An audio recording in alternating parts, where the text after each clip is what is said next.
दोस्तों मैं महेंद्र IIT गुरुकुल में टैली के एक्सपर्ट क्लास में आप सभी का स्वागत करता हूं। दोस्तों आज हम लोग जानने वाले हैं लेखांकन शब्दावली, अकाउंटिंग टर्मिनोलॉजी किसे कहते हैं। दोस्तों अकाउंटिंग टर्मिनोलॉजी वो होता है जिसमें अकाउंटिंग के सारे बेसिक रूल के बारे में बताया जाता है, जिसकी जानकारी आपको बेहतर तरीके से होना अनिवार्य है, क्योंकि इसके बिना आप टैली में एंट्री नहीं कर सकते और टैली की जब तक आपको बेस नहीं कंप्लीट होगा तब तक आप टैली के एक्सपर्ट नहीं बन सकते। तो दोस्तों देख लेते हैं बिजनेस किसे कहते हैं, व्यापार किसे कहते हैं। जैसा कि सभी को पता होगा, कोई भी व्यापारी व्यवसाय में धन कमाने के उद्देश्य से माल या सर्विसेज का दूसरे व्यापारी या संस्था से आदान प्रदान करता है, उसे ही व्यापार कहते हैं। समझ रहे हैं दोस्तों, जब हम कोई भी व्यवसाय करते हैं तो धन कमाने के उद्देश्य से करते हैं और दूसरे को सर्विस इसलिए देते हैं, बेचते हैं या लेते हैं कि जिससे हमें फायदा हो, कुछ कमाई हो, इसी को व्यापार कहते हैं। दोस्तों दूसरा है फाइनेंशियल ईयर। फाइनेंशियल ईयर क्या होता है दोस्तों, भारत की बात की जाए तो भारत में फाइनेंशियल ईयर 1 अप्रैल से 31 मार्च तक डिफॉल्ट पीरियड होता है। ये उसी फाइनेंशियल ईयर निर्धारित कार्यकाल होता है। हम अपनी बैलेंस शीट तैयार करते हैं कि हमारा कितना प्रॉफिट कितना लॉस हुआ इस ईयर। दोस्तों तीसरा प्रोपराइटर किसे कहते हैं। प्रोपराइटर मीन्स रेट मालिक, वह व्यक्ति जिसने कंपनी या व्यापार को खड़ा किया है, जिसके पास व्यापार से जुड़े सभी अधिकार होते हैं और व्यापार की सभी जोखिम वहन करता है, मालिक या प्रोपराइटर कहलाता है। दोस्तों प्रोपराइटर क्या है, जो मालिक है, जिसने अपने व्यवसाय को खड़ा किया है, जिसने सारी मेहनत की है, जोखिम ली है, वही प्रोपराइटर कहलाता है। दोस्तों नेक्स्ट पॉइंट इज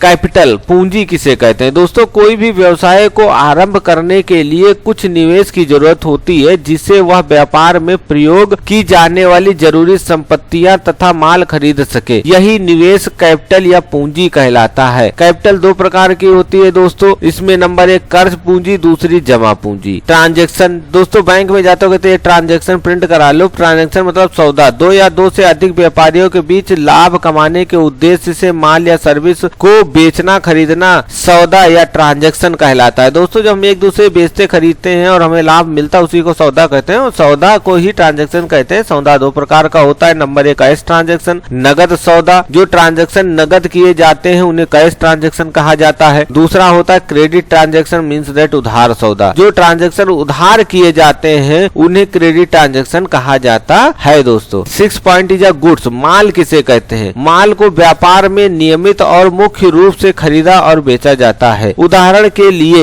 एक किराना दुकान में साबुन, तेल, चीनी आदि गुड्स हैं। परचेज, क्रय, परचेज क्या होता है, जब व्यापार में किसी दूसरे व्यापारी सप्लायर से माल सर्विस खरीदा जाता है उसे क्रय कहलाते हैं, परचेज कहलाते हैं। जब किसी भी व्यापारी से माल खरीदते हैं तो वह परचेज कहलाता है। सेल, जब व्यापारी ने किसी दूसरे व्यापारी को माल या सर्विस बेचा जाता है उसे विक्रय कहा जाता है, सेल कहा जाता है। नंबर 9 परचेज रिटर्न, खरीदा माल वापस, जब व्यापार में खरीदा माल पार्टी सप्लायर को वापस कर देती है उसे परचेज रिटर्न कहते हैं। सेल रिटर्न क्या होता है, सेल रिटर्न दोस्तों बिका हुआ माल वापस आना, जब व्यापार में बिका हुआ माल पार्टी या कस्टमर के द्वारा वापस लौटाया जाता है उसे सेल्स रिटर्न कहा जाता है। डेबिटर मतलब देनदार, जब व्यापार में किसी व्यापारी यानी कस्टमर को उधार माल या सर्विसेज बेची जाती हैं तो उस व्यापारी को डेबिटर कहा जाता है। मतलब जब हम कुछ किसी व्यापारी को माल या सर्विसेज बेच रहे हैं, दे रहे हैं, तो ऐसे व्यापारी को डेबिटर कहा जाता है। दोस्तों क्रेडिटर देनदार, जब व्यापार में किसी व्यापारी से उधार माल या सर्विसेज खरीदी जाती है ऐसे व्यापारी को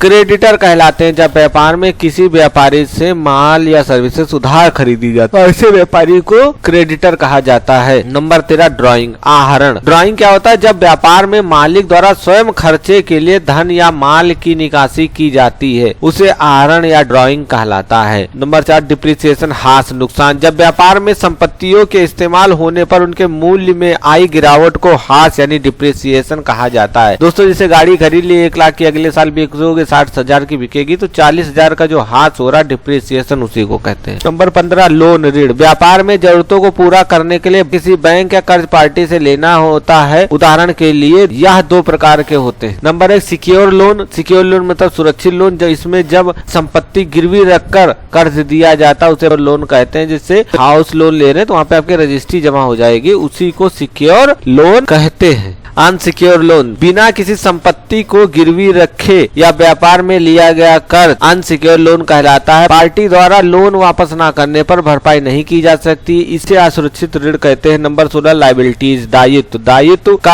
अर्थ है उस धनराशि या संपत्ति से जिसकी एक निश्चित समय पर अदायगी करनी होती है। यह दो प्रकार की होती है। नंबर 1 करंट लायबिलिटी, चालू दायित्व। इस प्रकार के दायित्व की अदायगी कम समय में या 1 वर्ष के भीतर करनी होती है। By example bank overdraft, tax payable, bill payable etc। Fix liabilities, इस प्रकार के दायित्व लंबे समय के लिए या जिनकी अदायगी 1 वर्ष के बाद करनी होती है। इनको व्यापार में इसे रखा जाता है कि उसमें डे बाय डे अर्निंग बढ़ती रहे। एग्जाम्पल के लिए long term bank loan and etc। Revenue, आय, व्यापार में माल या सर्विस को बेचने पर जो टोटल अर्निंग होती है उसे रेवेन्यू कहते हैं। दोस्तों next point is income. Income आय किसे कहते हैं? आय का अर्थ है उस धनराशि से जो माल या सर्विस बेचने पर प्राप्त होती। इनकम मुख्य 2 प्रकार की होती है। एक होती है डायरेक्ट इनकम जिसे प्रत्यक्ष आय कहते हैं। इस प्रकार की आय व्यापार के मुख्य स्रोत से प्राप्त होती है, जैसे माल या सर्विस को बेचना। दूसरा होता है इनडायरेक्ट इनकम, अप्रत्यक्ष आय। इस प्रकार की आय व्यापार के अन्य स्रोतों से प्राप्त होती, जैसे रद्दी पेपर बेच दिया, कॉटन बॉक्स बेच दिया, स्क्रैप बेच दिया, कोई रेंट मिल गया। जो इनडायरेक्टली इनकम हो रही है हमारे मुख्य आय से नहीं निर्धारित है। प्रॉफिट, लाभ, जब आय खर्चों से अधिक होती है तो लाभ होता है। इसे 2 भागों में विभाजित किया गया है। जो हमारी आय है, कमाई है, खर्चों से ज्यादा है उसे प्रॉफिट कहते हैं। 2 भागों में होती है। ग्रॉस प्रॉफिट, ग्रॉस प्रॉफिट क्या होती है? दैट सकल लाभ। रेवेन्यू में से लाभ की कीमत और उन पर होने वाले प्रत्यक्ष खर्चे मतलब डायरेक्ट एक्सपेंस को घटाने के पश्चात जो धनराशि रहती है उसे सकल लाभ मतलब ग्रॉस प्रॉफिट कहते हैं। मतलब रेवेन्यू में जो हमारी कमाई है, जो हमारी कमाई हुई है, उसमें से माल की कीमत और उन पर जो भी प्रत्यक्ष खर्चे मतलब डायरेक्ट एक्सपेंस हुए हैं, जैसे भाड़ा हुआ, लाइट का खर्चा हुआ, जो भी हमारे डायरेक्ट एक्सपेंसेस हुए हैं वो घटाने के बाद जो बचेगा उसी राशि को ग्रॉस प्रॉफिट कहा जाता है। दूसरा होता है नेट प्रॉफिट, शुद्ध लाभ। शुद्ध लाभ क्या होता है? कुल सकल लाभ मतलब ग्रॉस प्रॉफिट में से व्यापार के अन्य सभी अप्रत्यक्ष खर्चे को घटाने के पश्चात जो शेष धनराशि बचती है उसे नेट प्रॉफिट कहते हैं। दोस्तों ग्रॉस प्रॉफिट मतलब सकल लाभ वो होता है जो हमारी कमाई है उसमें से वस्तु की कीमत घटा दीजिए और डायरेक्ट एक्सपेंसेस घटा दीजिए और जो भी बचेगा उसे कहते हैं ग्रॉस प्रॉफिट। लेकिन नेट प्रॉफिट क्या होता है कि आप डायरेक्ट एक्सपेंसेस घटा देंगे, वस्तु की कीमत घटा देंगे, उसके बाद इनडायरेक्ट एक्सपेंसेस जैसे दुकान का किराया है, बिजली का बिल है, सैलरी है, जो भी इनडायरेक्ट एक्सपेंसेस और भी लगे हैं उनको घटाने के बाद सारे खर्चे निकाल देने के बाद जो बचेगा उसे नेट प्रॉफिट कहा जाता है। दोस्तों इसी तरीके से नेक्स्ट पॉइंट है एक्सपेंसेस। खर्चे क्या होते हैं? खर्चों का अर्थ है उस धनराशि से जो माल को तैयार करने, माल को बेचने में, माल को खरीदने तथा व्यापार को चलाने के लिए किया जाता है उन्हें खर्चे कहते हैं। और खर्चे 2 प्रकार के होते हैं। पहला खर्चा डायरेक्ट एक्सपेंस, प्रत्यक्ष खर्चे। दोस्तों समझ लेना बहुत कंफ्यूजन रहता है लेजर बनाते वक्त। इस प्रकार के खर्चे माल को खरीदने या माल को निर्मित करने से संबंधित होते हैं। एग्जाम्पल के लिए फ्राइट इनवर्ड, कैरेज इनवर्ड, कोल, फ्यूल। मतलब डायरेक्ट एक्सपेंसेस वो होते हैं जो माल खरीदने तथा माल को निर्मित करने में खर्चे होते हैं। जैसे आपने गेहूं खरीदा, गेहूं से आटा बनवाया, आटा से आपने उसमें पाउडर मिलाया, उसके बाद बिस्किट बनाया, बिस्किट बनाने में जो लेबर लग रहा है, जो बिजली का लग रहा है, अन्य खर्चे जो माल से लेकर पक्के माल तक बनाने में जो भी खर्चा लगा वो डायरेक्ट एक्सपेंस आता है। इसीलिए डायरेक्ट एक्सपेंस ट्रेडिंग के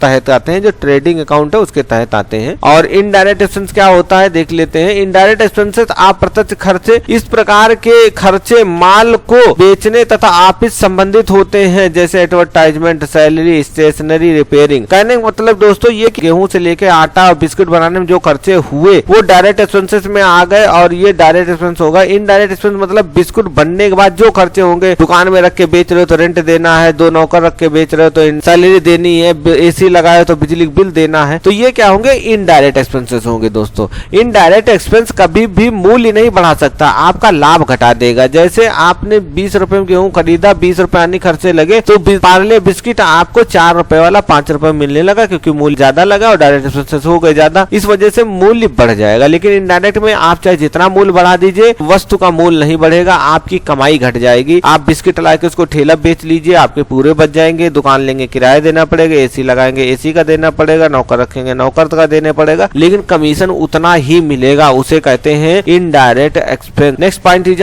लॉस, हानि। जब खर्चे आय से अधिक होते हैं तो हानि होती है। जो कमा रहे हैं उससे ज्यादा 2 रुपए कमाए, 4 रुपए खा गए तो हानि ही होगी। हानि 2 प्रकार प्रकार की होती है, ग्रॉस लॉस सकल हानि, प्रत्यक्ष खर्चे डायरेक्ट एक्सपेंसेस में से आय को घटाने के बाद जो धनराशि बचती है उसे ग्रॉस प्रॉफिट कहते हैं। प्रत्यक्ष खर्चे मतलब डायरेक्ट एक्सपेंसेस में से आय को घटाने के बाद जो धनराशि बचती है उसे ग्रॉस लॉस कहते हैं। Next point is net loss, शुद्ध लाभ। शुद्ध लाभ क्या होता है? सकल हानि, ग्रॉस लॉस में अन्य खर्चों को जोड़ने के बाद की राशि को शुद्ध हानि कहते हैं। नेट लॉस सकल हानि, ग्रॉस लॉस में अन्य खर्चे इनडायरेक्ट को जोड़ने के बाद की धनराशि को शुद्ध हानि या नेट लॉस कहते हैं। स्टॉक शेष, स्टॉक मतलब शेष माल, मतलब रहतिया है उसे स्टॉक कहते हैं। स्टॉक शब्द का अर्थ है उस माल से जो एक निश्चित अवधि तक शेष बच जाता है उसे ओपनिंग स्टॉक कहते हैं। जैसे 31 मार्च को खत्म हो गया साल और उस दिन जो माल बचा उसे क्लोजिंग स्टॉक कहेंगे और अगले दिन 1 तारीख को उसी को ओपनिंग स्टॉक कहा जाता है। ओपनिंग स्टॉक किसे कहते हैं? आरंभिक माल, पिछले वर्ष तक का जो क्लोजिंग स्टॉक नए वर्ष के शुरुआत करने के लिए उसे ओपनिंग स्टॉक कहा जाता है। जो पिछले साल बच गया है वही अगले साल जो है उसको स्टॉक समरी चढ़ाओगे, उसके पीसेस डालोगे तो उसी को ओपनिंग बैलेंस कहा जाता है कि इतना अभी भी हमारे पास माल है, बेच सकते हैं। क्लोजिंग स्टॉक अंतिम यात्रा, वित्तीय वर्ष के पूर्ण हो जाने पर कंपनी क्लोजिंग करते समय बचा हुआ माल क्लोजिंग स्टॉक कहा जाता है। मतलब जो भी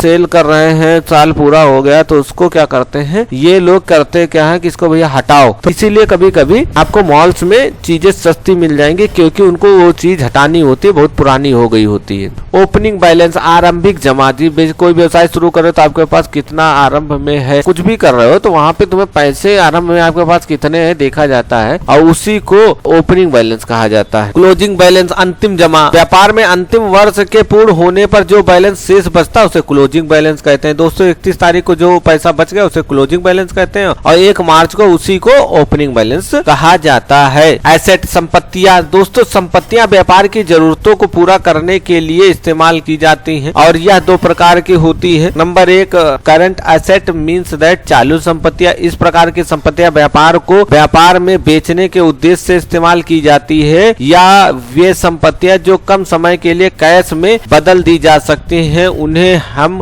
करंट एसेट बोलते हैं। जैसे गुड्स है, सर्विस है, बैंक कैश है, बिल है। मतलब हमारे पास जो सामान है, कुछ स्टॉक रखा हुआ है, बैंक में पैसा जमा है या हमारे पास कोई बिल है तो ये सारी चीजें हमारी करंट एसेट में आएंगी क्योंकि ये हमें 1 साल के अंदर में चुकाना होता है। फिक्स एसेट मतलब अचल संपत्ति, ये अब बेचने के लिए नहीं बनाई जाती, ये व्यापार में तब लगाई जाती है जब व्यापार बार बार बढ़ाना हो। तो फिक्स एसेट मतलब अचल संपत्ति, इस प्रकार की संपत्तियां व्यापार में लंबे समय के लिए उपयोग में लाई जाती है जो इन्हें बेचने के उद्देश्य से नहीं बनाई जाती है। X land, building, machinery, furniture, computer, copyright, patent, etc. Number 6 provision, प्रावधान, व्यापार में इसका मतलब भविष्य में होने वाले नुकसान की आपूर्ति के लिए जो धन रिजर्व बैंक में रहता है उसे प्रावधान कहते हैं। नेक्स्ट इन्वेस्टमेंट यानी विनियोग। इन्वेस्टमेंट एक वस्तु, संपत्ति, उत्पाद या अन्य संपत्ति हो सकती है जिसे भविष्य में आय उत्पन्न करने के लिए खरीदा या उपयोग किया जाता है। इन्वेस्टमेंट में किसी भी प्रकार की खरीद हो सकती है जैसे स्टॉक, संपत्ति, व्यवसाय आदि। बैंक ओवरड्राफ्ट, जब बैंक में खाते से जमा धनराशि से अधिक राशि निकाली जाती है तो उसे बैंक ओवरड्राफ्ट कहते हैं।